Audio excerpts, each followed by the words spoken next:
Comment ça peut être mieux qu'avant quand désormais on ne prendra plus les 25 meilleures années? Franchement, je comprends pas.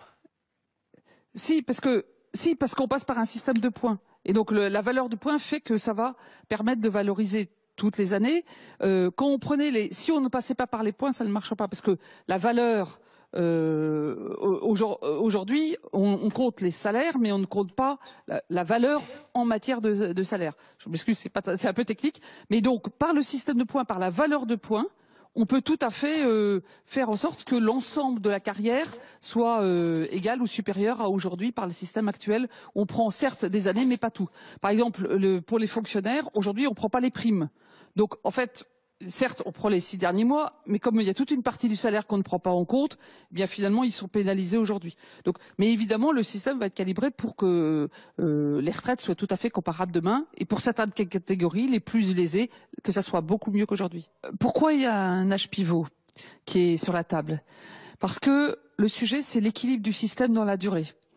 Un système de répartition auquel on est tous attachés en France, qui est une particularité française. C'est ce qu'on appelle la solidarité entre générations, c'est-à-dire que les retraités d'aujourd'hui, ce sont ceux qui travaillent aujourd'hui, les actifs, qui payent leur retraite.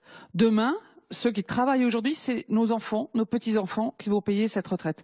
Ce qu'il faut, c'est d'être sûr que c'est durable et qu'on aura de quoi payer les retraites de nos enfants et de petits-enfants. Vous savez, moi j'en rencontre beaucoup et vous aussi, et beaucoup des jeunes pensent qu'il y aura plus d'argent pour eux. Et donc, pour ça, il faut un équilibre du système. Un équilibre financier durable. Et donc, pour cela, le Premier ministre a proposé, et c'est une solution qui a des tas d'avantages, je vais y revenir, de faire un âge d'équilibre. Un âge d'équilibre, c'est un avantage. Par exemple, aujourd'hui, il y a beaucoup de femmes qui sont obligées de travailler jusqu'à 67 ans pour avoir leur retraite à taux plein. Et demain, ça sera à 64 ans, ou à l'âge qu'on définira, l'âge peut être discuté, à l'âge de l'équilibre, où elles auront leur retraite à taux plein. Donc il y a des avantages.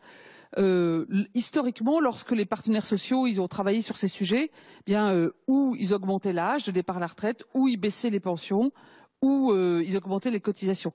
Donc, vous venez de dire, pardon Muriel Pénicaud, mais 64 ans ou autre, l'âge peut être discuté. Donc le gouvernement a bel et bien entrouvert la porte de nouvelles négociations. Parce que, en fait, quand on vous entend, il y a une forme de logique, un raisonnement. Oui. Donc pourquoi changer par rapport à ce qui a été annoncé hier?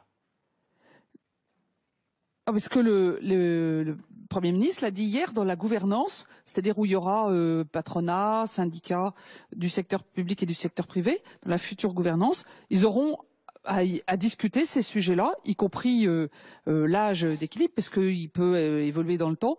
Ça sera de leur responsabilité. Ça, il l'a annoncé hier. Mais simplement, il faut trouver une solution.